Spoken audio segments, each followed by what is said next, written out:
Alright, let's try this guide again in my usual monotone voice. Valor Form has better frame data on his moves and floats for far less time, increasing how fast you can combo with the form.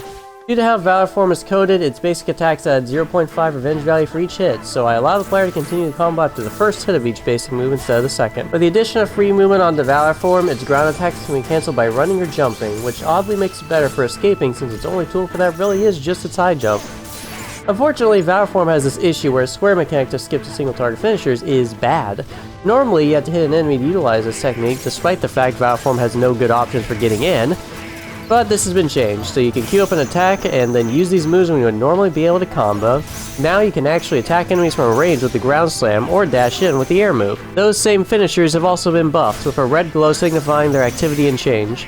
While Valor Sora is using a move that has this red glow, he is completely invincible to attacks and will also receive no recoil when clashing with a move. To help accentuate the Valor Sora is actually based on Goofy, the guy who can block any physical attack. I decided to actually let Valor Sora parry physical attacks with all of his other moves. While attacking, an invisible guard hitbox is active in a cone in front of Sora, which will cause recoil when hit and give invincibility frames as you'd expect. Valor Form already has a built-in system for single target finishers, but I decided to add on to its swordplay by tying the area of effect finishers to R2. Unlike the square trigger, this one can be used on any frame of any attack, so you can instantly go into these finishers. This also acts as a way to immediately get the aforementioned recoil if you're about to be attacked during little bits of end lag. These area of effect moves also introduce the whole combo mechanic of the mod early on. By keeping R2 held for a while longer, the move will accelerate to the stronger hits and skip over some of the weak ones. Not only does this give you some extra flair, but it's a good way to finish your combo quickly if you need to. This will also apply to holding the regular attack command if you naturally reach this in a normal combo. If you keep R2 held after the ground version rises into the air, you can even transition into the air area of effect, which can also trigger its whole combo too. You can also use either the square or R2 triggers out of taunts. What'd you expect? Feeling a little regret? Valor Form also now has a hidden critical hit system. When using the basic attacks and not finishers, landing a hit raises a hidden counter by 1. When the counter reaches 13, Valor Form consumes a sizable portion of MP to store a critical hit. When you want to unleash this, have triangle held before the final hit of a finisher move lands, and Valor Form will strike with a guaranteed critical hit on the enemy.